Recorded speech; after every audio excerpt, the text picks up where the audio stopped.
Is there such a thing as too much luck? Is there such a thing as too much fun? Messing around, wondering how it's taken so long. I'm really so strong. It's not too much at all. Welcome to Too Much with Denise Love Hewett. I am so excited this week. We have a very special guest with us. Austin Robey is the founder of Subvert. And part of why I asked him to be here is because he is pioneering something we all can learn from. He is building a truly creator owned music platform. I'm going to give you a little bit about his background and then we're going to dive right in. And I'm so pumped because I feel like I'm going to be learning along with all of you. So, welcome, Austin. Hey, so glad to be here. I'm going to tell everyone about him. So, Austin Robey is an entrepreneur and advocate for collective ownership, solidarity economics, and new models for online creative economies. He co founded Ampled, a cooperatively owned platform for musicians, and was a co founder of MetaLabel. Austin is currently developing Subvert, a collectively owned and controlled online music marketplace.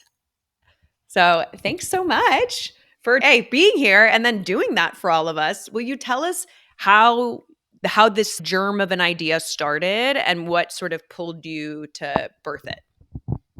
Yeah, well, it's so nice to meet you and to be here. I feel like the crux of what I'm looking to explore is this question of ownership, something that we don't ask very much, like who owns it? And we're in a time right now where it feels like a question that should be asked more and more. The tools we use, the businesses we engage with, especially in tech, where I think most consensus is that things just keep getting shittier. And so fundamental like foundation of our economy, I believe is ownership, which drives incentives and drives behaviors. So interested in this question of how do we align ownership? How do we distribute decision-making power, financial power, specifically in the realm of tech platforms, but across our broader economy? How I got into it actually was just discovering a book. Like I don't remember how I came across this book called Hours to Hack and to Own, but it was Mm. like 2017 or 2018. I just came across this PDF online written by two professors that was about this idea of platform cooperativism. And I just thought it was such a powerful idea. I remember like pacing around my apartment, being like, oh, this is so cool. I emailed Nathan Schneider, one of the co-authors of the book, and he was gracious enough to get on the phone with me. And then I kind of was like, I want to, it's written by a lot of academics and professors, but I was like, I want to be someone that helps try to make these ideas real. And I So had cool. no like co-op experience before this. I live in Brooklyn and know people that were members of the Park Slope Food Co-op. It's like a grocery store with 30,000 co-owners, and always found that to be interesting. But this was like just set off like a journey of my own personal exploration and learning about something that felt so underexplored but so important at the same time. Well, it's a different way of innovating. Like when we think of innovation, we think of, okay, what is this technology? How's it going to accelerate? But you're just really innovating the framework of how we build things and translating a framework that works in one category into another. For people that are less familiar with a co op structure, can you break down how it works? Yeah, a co-op is a company that is owned by the people that rely on it. So that could be workers, it could be customers, like a retail cooperative, like REI, as an example. There are also agricultural Hmm. cooperatives or producer cooperatives where the members are companies themselves and they may find power in being able to negotiate as a group or find like better uh, distribution. So that's like what you find in agricultural cooperatives, but yeah, co-ops operate differently in that they function on like a one member, one vote.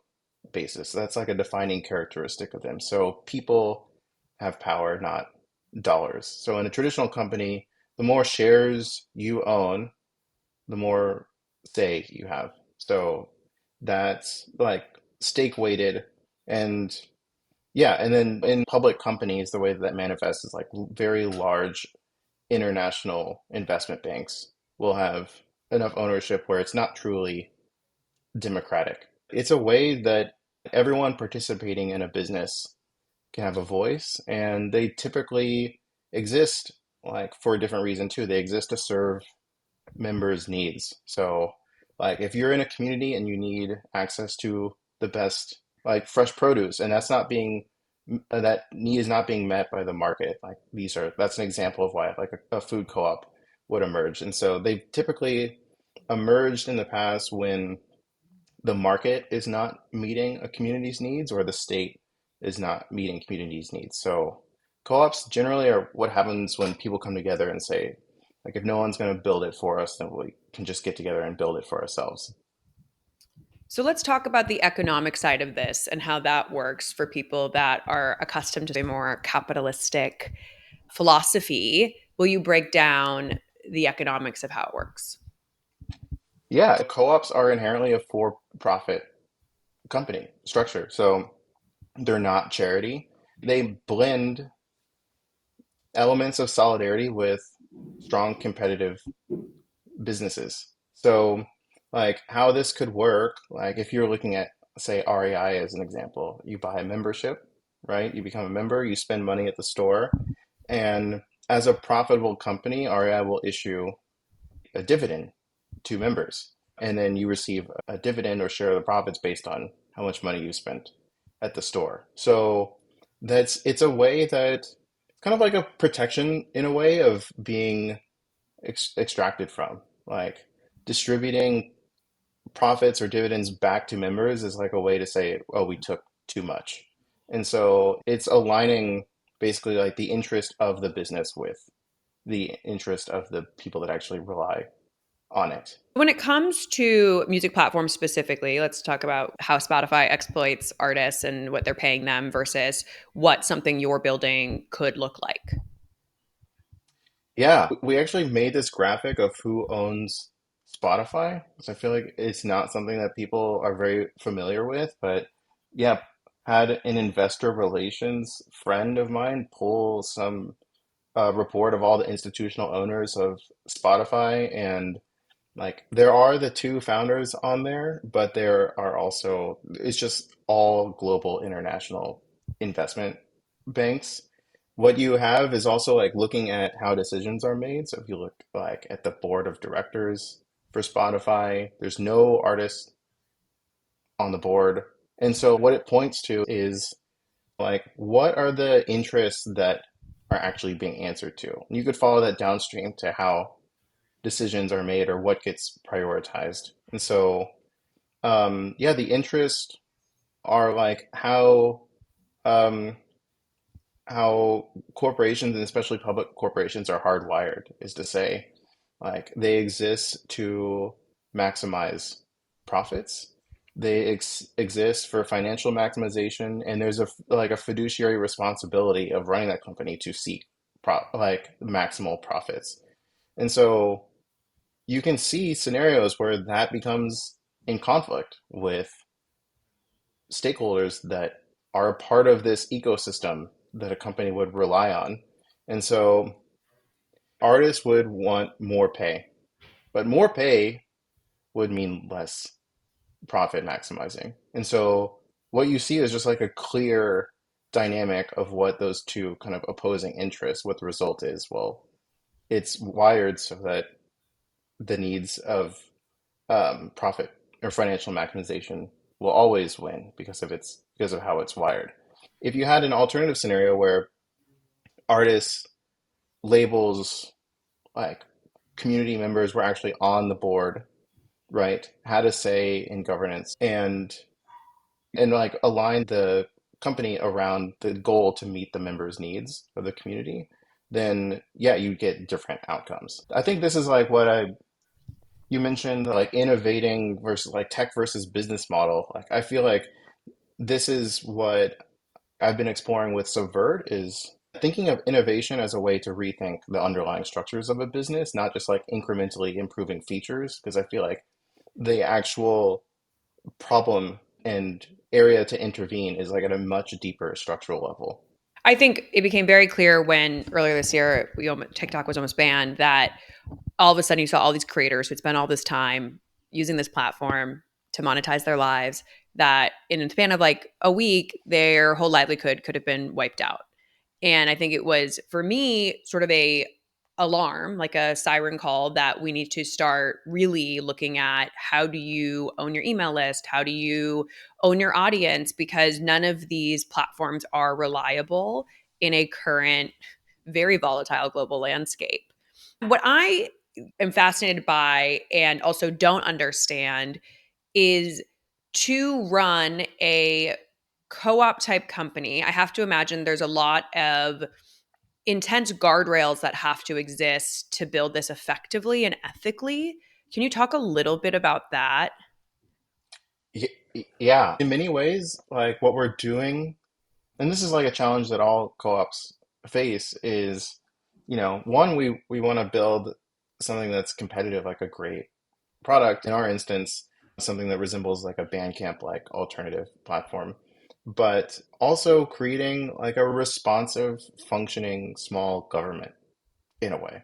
So like how that works in practice with us and other co-ops like really hinges upon what are the decisions that all members have a say in. And for co-ops, those are three things.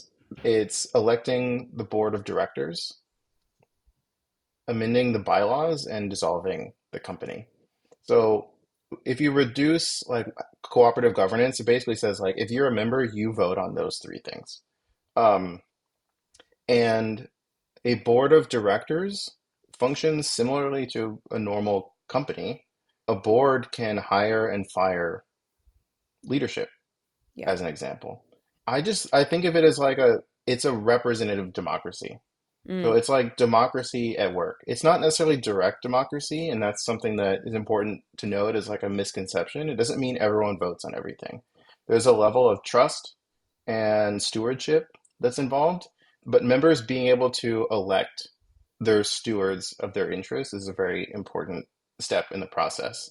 So for something like Subvert, I'm helping put together this structure of bylaws and member agreements, which basically says, I'm in this position now, but it's a role. It's not for a soul. This isn't my personal fiefdom. Like we are right. setting up a structure and there are ways for members to introduce things that all like will be voted on at a general meeting. There's ways for the board to fire me. And I feel like that is the important accountability, which is to say, like, Yeah. just because you Which, signed the papers for an LLC doesn't mean you get to be like a mad king and do whatever you want. And so that kind of like bi-directional accountability, I feel like is what is always missing. If you set up the company, you can tell everyone else what to do, but you're not right. actually responsible to them. Well, it's very evolved. And one of the major issues we have is that most people that are deciding to start companies, there's a level of ego attached to it. And so to build something in which you can at some point be taken out of leadership, even if you're really excited about it and passionate, but your members don't think that you're the best person for the job, it's vulnerable. It's a very vulnerable thing to do. Can you talk about how you personally got there? I'm quite fascinated. It takes a very emotionally intelligent human being to start building this way. It is really hard. Like, vulnerable is the right word for sure. Like, it's just so much easier said than in practice because the if you start a company, it's like your baby, Yeah, like you I have know. really strong opinions about it. And even though you may have all the right intentions to bring other people in to create inclusive and participatory culture, the challenge is like you it feels one way to hold the reins, it feels another way to let them go. But Mm, if they're still in reach, so if someone wants to grab them and take them a direction that you don't want, you like can grab them back. But what if they're out of reach? Like, how does that feel? And when I started Ampled as a co-op, I felt this directly, and it did feel like super vulnerable. Where me in a leadership position, like me and one of the members disagreed about something. And it was like a disagreement that escalated to the board.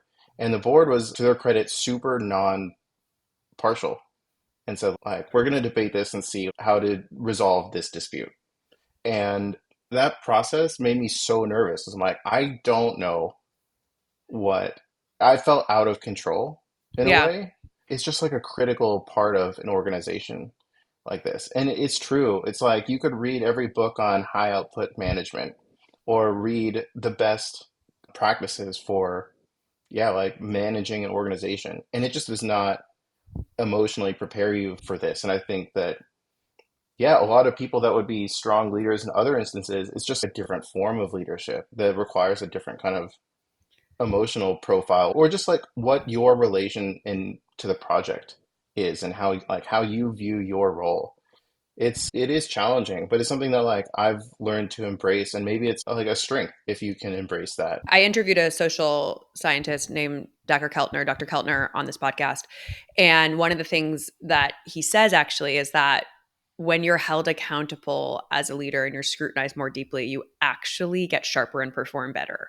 And he's like, what we've lost sight of in this culture is that we are we are like scrutinizing people through whatever cancel culture versions of that, with people trying to eliminate the free press. We're losing the ability to scrutinize our leadership in a meaningful way, which allows them to hold themselves accountable and do better. So even though it's scary, you're actually creating the absolute right thing for you to excel as a leader.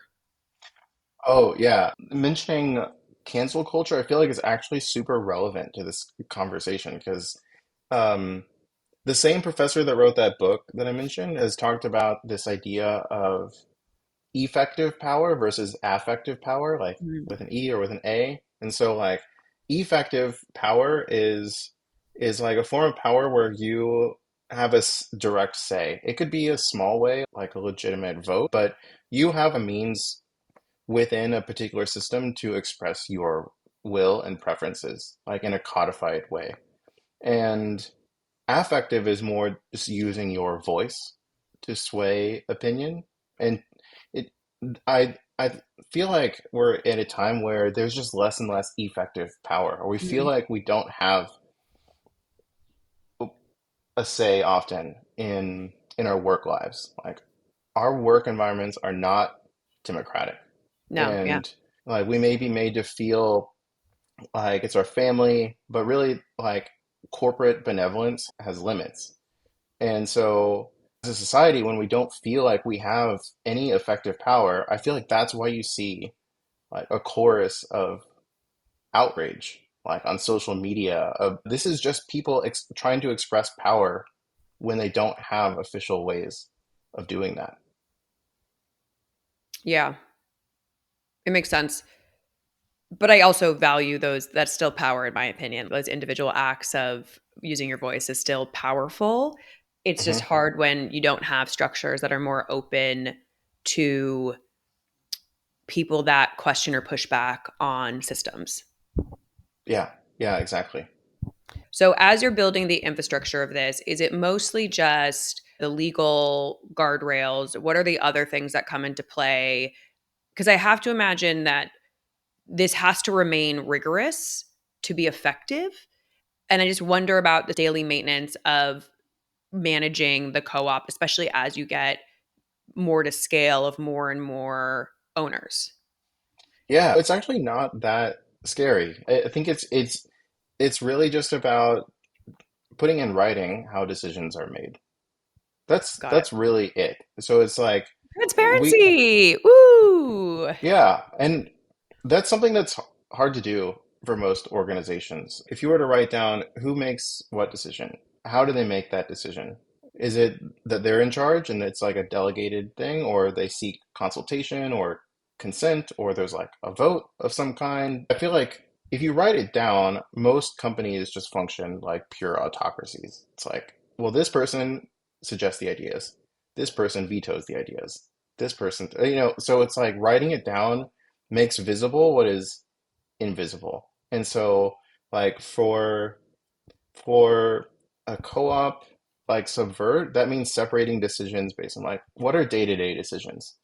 That's like functions more like a normal company and a team. What are strategic decisions?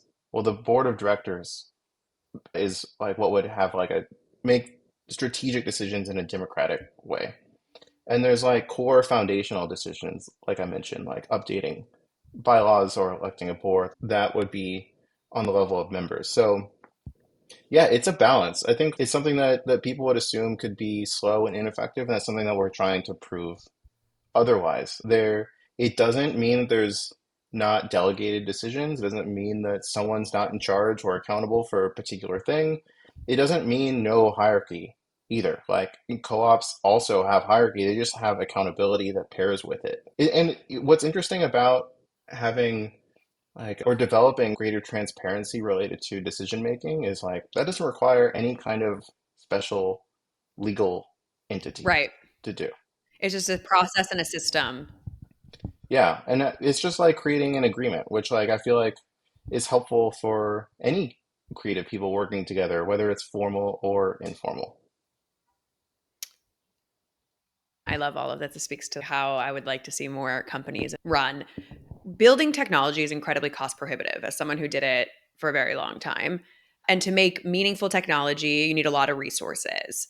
So, how does that work in conjunction with what you're doing? Yeah, it's expensive. It's expensive. So I'm like, how much money, how many members do you need to make this? Like, this is my big question because part of the issue I had when I was building my company was that we couldn't raise enough capital to then be able to build a meaningful product. And so I had spent over 5 years bootstrapping, building a decent basic product as you're accruing tech debt and then all the other factors. And so I'm just very curious how that works or like what you're going to need to actually build the best product. I mean, I believe obviously there's billions of people in the world. You could have plenty of members that could make this happen. I'm just curious around the thought process or how you get there as you're starting. Yeah, I mean, if you're building a consumer web application, it's pretty much given people have very high expectations and it requires like real resources to build something like Yeah. that. So that's like a starting point of where we start, which is to not rely on magical thinking to say like, oh, this is like a problem that we need to solve for. And it's hard because co-ops have struggled with this. There's a name for it, a capital conundrum of like co-ops being uniquely excluded from many sources of capital and Yeah. like having a lot less funding opportunities and options than traditional startups. We're trying to solve that in a way that is new. Like we have an approach that is like specifically designed that we could fund this and have it maintain its integrity as a co-op. That's like a really Oh, hard problem. And if we're approaching this from like a legal and organizational standpoint, how we structured the company and making it so that ideally people can replicate what we're doing. But firstly, like we still fundraising right now. Hopefully by the time this episode airs, we will be finished with that. But as of now, we're still completely bootstrapped. And so we've been funding ourselves by selling zines. We have like this amazing. 134 page book that we published called Plan for the Artist Owned Internet. And turned the business plan for Subvert into like a cool styled zine and have been selling those. And when you buy one, you become a member of the co-op. So we're saying like if you buy this cool business plan, you become a co-owner of what's being built. And so far, it's been several months, but we've just crossed $100,000 in revenue from selling the zines. So like Amazing. that's solved a lot of our challenges. Totally. Makes a big difference. Yeah. And then also Uh, you're sharing the business plan, which allows for transparency for other people that are trying to build things or have ideas and are looking at you as a model builder. You're just giving people the tools. it's been so helpful. I feel like we've kind of stumbled upon this interesting go-to-market strategy, which like brings people in. It's like an orientation manual too. Like you want to know what the plan is, like here's the Yeah. plan. And We have a members forum. People have been asking questions, and other members will say, "Oh, this excerpt from the zine explains this answer." So it's been super cool as a way to just create like a shared unity of purpose throughout membership, but also creating avenues for people to contribute to something that they care about and participate in it. So we just crossed 5,000 members, which I'm super excited about. I just don't know why you wouldn't start a company without a zine. Like it's been such a cool process to see people get involved. Well, it feels very, dare I say, subversive in the times we live in, because I grew up with magazines, but most people now don't really engage with magazines the same way. So it's very cool. It feels like you're flashing back, but we're moving forward. It's interesting to think of what a platform wouldn't typically do, and then just to Right. do that, or go deeper on the thing that people wouldn't expect you to go deeper on. So, like for us, it feels natural as a co-op to go deeper on like affinity and loyalty and generosity and like getting like a full package in the mail, which includes a membership certificate Oh, into the cool. co-op so people feel like officially a part of it, like packaged in like an embossed Yeah. bag with stickers. And yeah, it's been paying for itself too. So like that to me is like an effort that I'm totally happy with. I'm in a studio apartment and every week I'm sending out zines. I like go walk over with a big bag to the post office and drop over like a ton of these packages every single week, and it's been fun.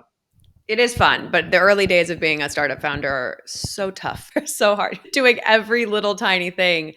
Okay, but let's talk about the next tier though. Okay, so this is like a great beginning strategy. But so as you're fundraising, what types of investors are you talking to? Because there's obviously angel investors. This doesn't fit the paradigm of venture capital, I don't think, unless I'm wrong. And then there's a category I like to call patient capital.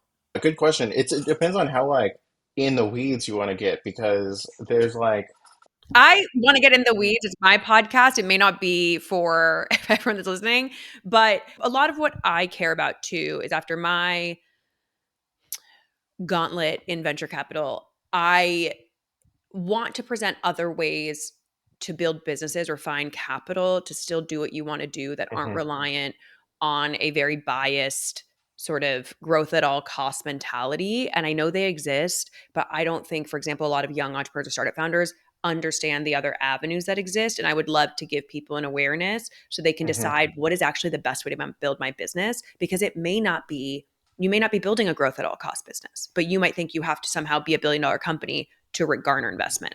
Fully agree with that as an instinct to gut check whether that is the right approach. I believe in seed strapping more than bootstrapping. Like what Subvert is doing is it creates revenue, but doesn't exclude the idea of raising later, but still like what may reduce our reliance on it or allow us to do it more on our own terms at the time that we care to do it. The in the weeds answer, and I'll keep this super short, like we've developed a dual entity model for Subvert that, to my knowledge, hasn't been done or implemented in this way before. So the co-op actually fully owns a subsidiary corporation. Like it owns all of the founding shares of a corporation, Subvert Incorporated, which holds all of the IP for Subvert. So like our brand name, the platform, the code, it is kind of like where our value capture sits. And that corporation is actually what's raising money in a way that like is very familiar to a normal startup. So the co-op owns all of this corporation, all the founding shares. Got it. We Got it. can, it's like the co-op is a solo founder of a company. So if you're a solo founder, you own all of this company at start, and you could raise money from investors. You might get diluted a little bit. And if you raise again, you might get diluted even more. If you raise even more, maybe you'll be in Right. the minority at some point. We're setting it up so like we are the one founder, the co-op. The co-op owns all of Yeah. the founding shares. We're also setting it up where we have like Mark Zuckerberg like God shares in this corporation. So it is very, very unlikely that we would ever be diluted to the point where we would lose control over the corporation. But there's like full set of like agreements between these two entities about how like IP is licensed and how like these two entities work together. But this is like our solution to how to raise funding. In terms of the sources, like we're trying to build a coalition and tell the story of this is interesting because of the coalition of like we're bringing together. So that includes an arts nonprofit in California, that includes individual members, and a patient capital like investment group that looks more like a venture investor. And I think the story that we're looking to tell is just like co-ops can bring together principles of solidarity with principles of like business Yeah. and market competition, that what we're bridging together is like a viable business with impact, like real impact. And so that's what would bring together like a nonprofit with a venture fund in the same. Right. Like in B Corp model, if we're talking what exists. It's functionally very similar to like a normal startup, like depending on how you look at it. It's just instead of one person founding this, it's like this container. It's a legal container that can have hundreds of thousands of people. And I think that to me feels like, the underlying premise or what is kind of exciting is like what happens when users of a platform are one and the same with investors, like Right. fully aligning those interests so they're not in conflict with each other. If you're both owners, then your interests they may be different based on how you interact with a service, but like they're fundamentally aligned at the end of the day. Right. When I was raising capital, there were a lot of funds that would purport to be about inclusion or other things. And so I would have these meetings thinking I was going into meeting with a very aligned prospect. And 75% of the time, I would find out that it was just lip service and found it very disheartening. I'm sure you're doing the same thing, meeting with people that you believe are in alignment. How are people responding to it? Yeah, it'd be fun to hear more about your pitching stories. It's been kind of like self-selecting, Yeah. like who even is able to see or get excited about this. Honestly, I'm not even really like picking up the phone to dial big funds. Like it's like a counter signal to what this is. I feel like it's people that have already shown up. So Right. in Who've this bought case, in. they're all people that have just already been members. And so that's to say, like, Oh, these are people amazing. that have seen the value and then already signed up before anything. So that to me is like a strong signal of belief in the model. What we're fighting against is there are still people that, well, it's understandable, but a lot of people don't think that something like this is possible to succeed. No, And that's what they said. so, Like our platform was for screenwriters specifically and trying to create a more diverse story universe in Hollywood and eliminating some of the barriers to entry. And a lot of the writers were like, this just seems like too good to be true. Because we mm, weren't charging hosting fees to creators. We were just surfacing their work and then we were charging the consumer to read content. And basically, when things sold, we acted as like a producer. So then the agent could make money, the artist could make money, and there was so much disbelief around a system that could work for everybody. There was so mm, much hesitation and reticence, and it was like, no, you just used to models that exploit you. You're not used to someone building something with your best interest in mind, as well as my best interest, because those are not hmm mutually exclusive. And that was very hard for the brain to process. yeah, that's something that I feel every day. And, like hold those feelings close to my heart too. It's so understandable for folks to default to skepticism or cynicism. Um, and in many ways, that's the smart thing to do because you don't risk Sure. looking dumb. And Sure. And so, also, most people aren't looking out for your best interest, which I totally understand. But I believe, like, you exist, I exist. There are founders who really care about building better ecosystems. I'm a creative, you're a creative, that's probably part of it. But systems that work for everybody, not just trying to build a tech company to make money. That's a byproduct of building the thing that you believe is going to create the most amount of impact. yeah, exactly. I think if I were to want to see a kind of broader cultural shift now, like, I see that a lot of folks now, or maybe just like us as like a larger collective, are like very comfortable protesting things that we don't like or agree with, like very comfortable voicing outrage online. Um, what is less natural is going from protest to proposal. Like, what do we vote for?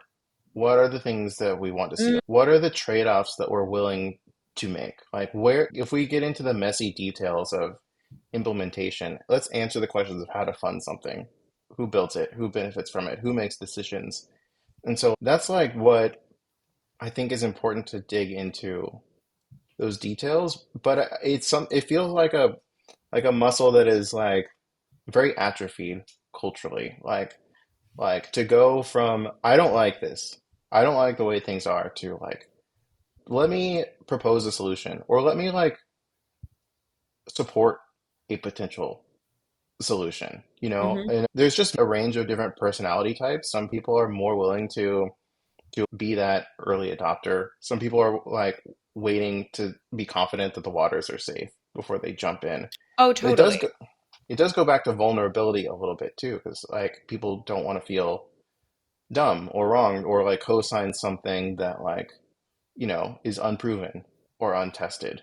And so I think that just goes to what something like Subvert is doing is like there's plenty of people that like see it and they're like, yes, fuck yeah, let me sign up. There's other people that are like asking that same question, what's the catch? And I think all that we could do is just be open and transparent and just stand on business. Be Right. like, every day we're going to reflect the cultures that this is built on, which is like we're publishing our profit and loss statements on the website for everybody to read. Like Right. we're electing a board of directors and you could run for it too. You could dive into all the documents. And so, yeah, transparency feels like one of the major antidotes to me for that skepticism. Anything in life that is worthwhile is a leap of faith. And part of my issue with traditional investment is there's this element of needing X amount of proof to justify the investment when venture capital is supposedly this vehicle for innovation.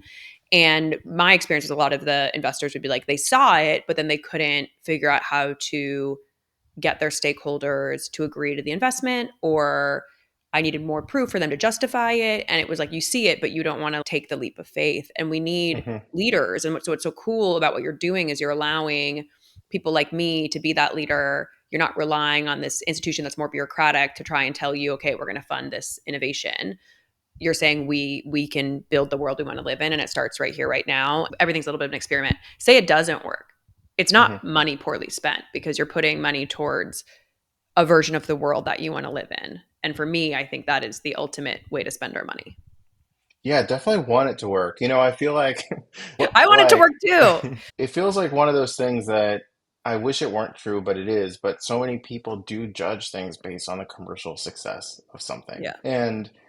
And because I care about the mimetic value of collective ownership, I do feel like it has to see commercial success for people to really start paying attention to it. Like Yeah. that's my ultimate goal with Subvert is like showing, hey, this strategy is not just altruism. It's not just like some, No, no, no, not at all. You're building a business. Yeah.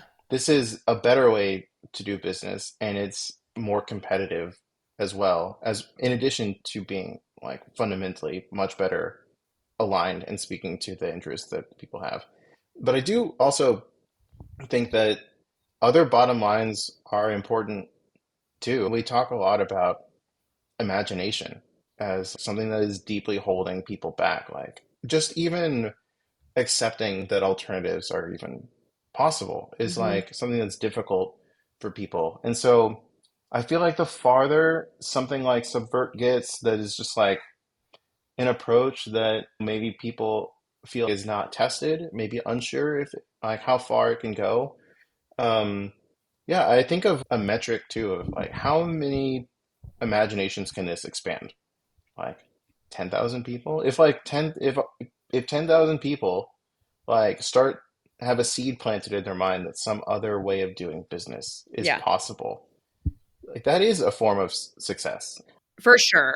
We get there quicker by being a commercially successful business. Then I think like even more people start to expand their imagination.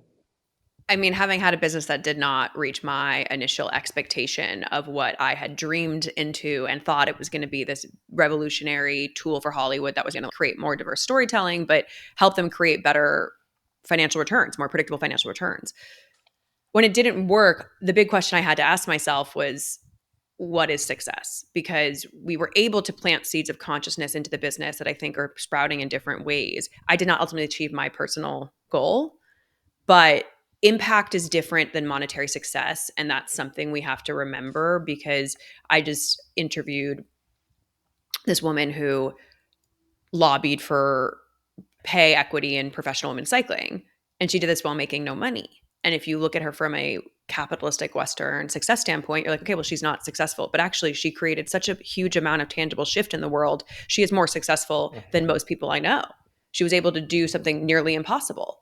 And so I think those things Oh, are yeah. like a little bit separate. I we want this to be wildly commercially successful, but I never want to define that success hinges upon money only. Oh, yeah. And there's the impact of like people around you and the learning that you gained from that experience and how it could be applied forward. I think of longevity as a way to measure success that like is Mm, kind of like under indexed, where, if you could think of like mutualist organizations from 100 years ago that evolved into insurance companies today, or labor unions like the IWW, like founded by people a long time ago and still functional and effective yeah, today.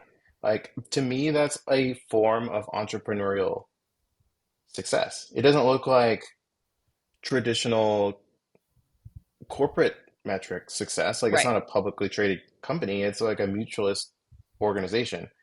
I also think about that. Like, how long can something stand the test of time? Because Mm, I think this is something that is very skewed in the startup world, where like it's very celebrated to count the number of exits you've had. Like, how many right. companies have you sold? To me, that's like house flipping. Like, what's a lot cooler is like building a monument, like something that Mm, like is built to last. I think Craigslist is, as a platform, is something that's like incredibly more impressive than, I don't know, something that was some app that was sold to Discord or something like that. right. There's a difference. I find this definition to happen a lot too with people that are building from their values versus the people who are building for money. When you're building for your values, you're looking for sustainable success because you're not trying to go anywhere. You're not trying to like change your career. You want to build a long career. And sustainable success comes from being connected to a value system. It does not come from building something just for money. Yeah, yeah, fully agree. I honestly have trouble relating because I know that people like think it's some like self-serving virtue signaling if you say I don't do this for money. Like, I care about my own safety and security, but like more than anything, I feel motivated to build something with some kind of legacy. Like, well, The like if drivers are different. When I tell Mhm. people, because I like nice things, I'm like a bougie bitch, like it's fine. But the driver for me is never money. If a job comes in with a ton of money that is energetically going to take from me, I will never take that job. The jobs that I take are jobs that are energetically positive, like joyful, or energetically neutral, that are just a check. But that's the difference is people don't understand. I'm like, I am not driven by money. I wish I was. I am someone who is Mhm. deeply driven by excitement, joy, purpose. And money is just not the main driver. It doesn't mean I don't like it or want it or blah, blah, blah. But I think that's what people don't understand is like, I don't wake up every day being like, oh, like, got to make that money. I'm like, oh, what's going to fill my soul and make me happy? Most of the things that I've done over the course of my life that have brought me the most amount of joy, like DJing did not make me money for a very long time. Now I make money, but for years I just did it for the joy.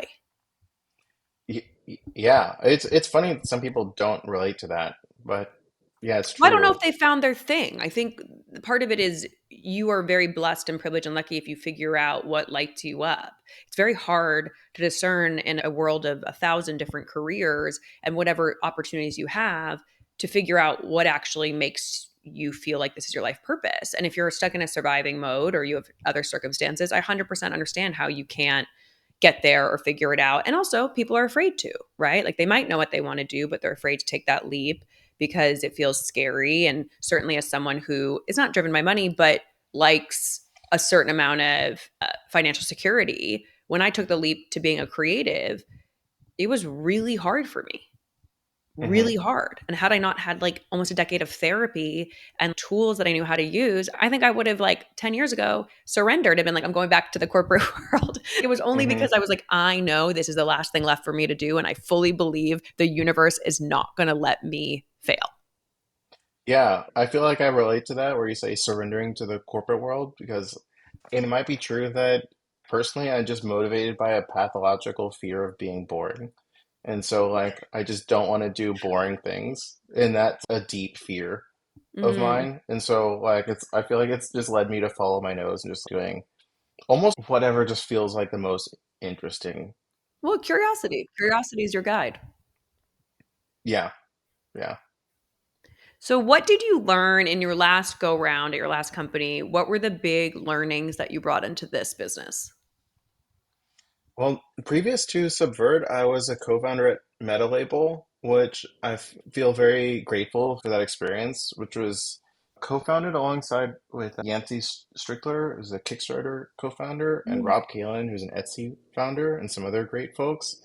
And it's just such a valuable experience that I took just from being in proximity to folks that created very successful, recognizable, creative marketplaces.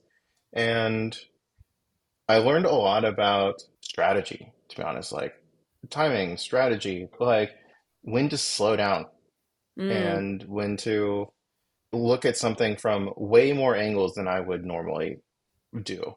And so it was really cool working with Yancey, who is a writer at heart. I learned so much about storytelling from working Mm. at Meta Label. I think of like founders will bring in their personality and their backgrounds into whatever position they're in. And so, yeah, like that's Yancey's strength is as a writer and a storyteller. And to me, that's something that I took with me after that and has been helpful for Subvert because I feel like I'm trying to communicate a narrative of why this is important and why people should care and be a part of something. I feel like that's a big reason why we started out with this big zine, it's the size of a book. It's telling the story about why.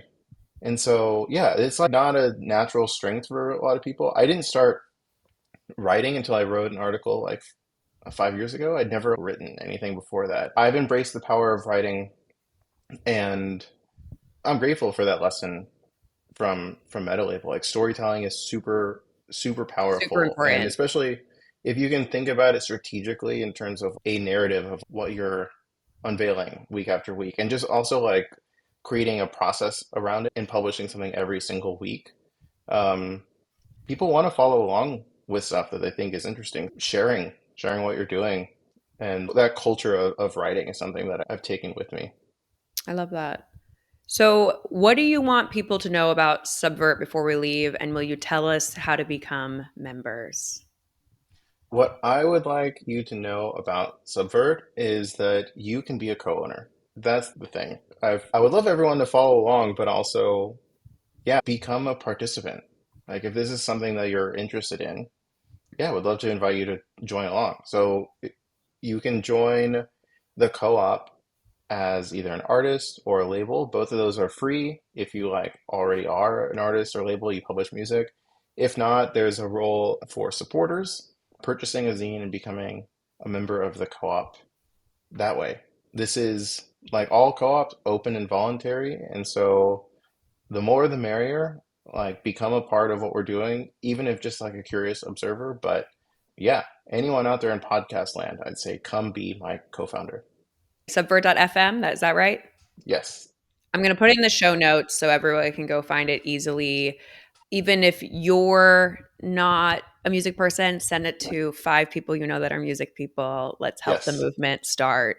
I'm very team this structure. I want to see it succeed.